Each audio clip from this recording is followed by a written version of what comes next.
Special Counsel Weiss opposes Hunter Biden appearing virtually court serious felony charges. Hunter Biden is expected to plead not guilty to felony gun charges. Special Counsel David Weiss said he opposes Hunter Biden's request to appear for his arraignment virtually, citing the serious felony gun charges at issue in the case. In a letter Tuesday to U.S. Magistrate Judge from the District of Delaware Christopher Burke, Hunter Biden's lawyers requested the first son's initial court appearance take place by video. They also said Biden intends to plead not guilty to the charges. President Biden's son was charged by Weiss with making a false statement in the purchase of a firearm. Making a false statement related to information required to be kept by a federal firearms licensed dealer, and one count of possession of a firearm by a person who is an unlawful user of or addicted to a controlled substance. Weiss, in a court filing Wednesday, opposed Biden's request to appear via video for the court appearance. The government opposes the defendant's request to hold a virtual initial appearance and arraignment on the indictment that was returned by a grand jury on September 14, 2023, Weiss said in a filing. 15 months ago, the court standing order authorizing virtual proceedings during the pandemic expired. Given the serious felony gun charges at issue in this case, this court should have an opportunity to assess the defendant in a live setting when discharging its obligations under 18 U.S.C. Section 3142, F, and G, and considering recommendations for conditions of release, he continued. Accordingly, the government opposes the defendant's request for a virtual proceeding. The opposition comes after Hunter Biden attorney Abbe Lowell pushed for a video conference, saying the first son is not seeking any special treatment in making this request. He has attended and will attend any proceedings in which his physical appearance is required, Lowell said.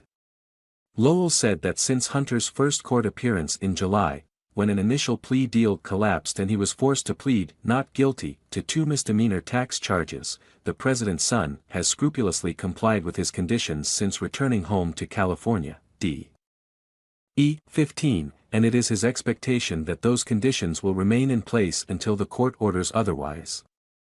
Lowell also added that Hunter is seeking a video appearance to minimize an unnecessary burden on government resources and the disruption to the courthouse and downtown areas when a person protected by the Secret Service flies across the country and then must be transported to and from a downtown location.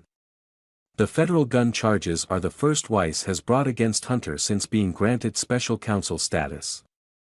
Hunter Biden possessing an unloaded gun for 11-day, sick, was not a threat to public safety, but a prosecutor, with all the power imaginable, bending to political pressure presents a grave threat to our system of justice. Lowell continued. We believe these charges are barred by the agreement the prosecutors made with Mr. Biden, the recent rulings by several federal courts that this statute is unconstitutional, and the facts that he did not violate that law, and we plan to demonstrate all of that in court. Fox News first reported in 2021 that police had responded to an incident in 2018, when a gun owned by Hunter was thrown into a trash can outside a market in Delaware. A source with knowledge of the October 23, 2018, police report told Fox News that it indicated that Hallie Biden, who is the widow of President Biden's late son, Beau, and who was in a relationship with Hunter at the time, threw a gun owned by Hunter in a dumpster behind a market near a school. A firearm transaction report reviewed by Fox News indicated that Hunter purchased a gun earlier that month. On the firearm transaction report, Hunter answered in the negative when asked if he was an unlawful user of, or addicted to, marijuana or any depressant, stimulant, narcotic drug, or any other controlled substance. Hunter was discharged from the Navy in 2014 after testing positive for cocaine. Fox News' David Spunt, Bill Mears and Jake Gibson contributed to this report.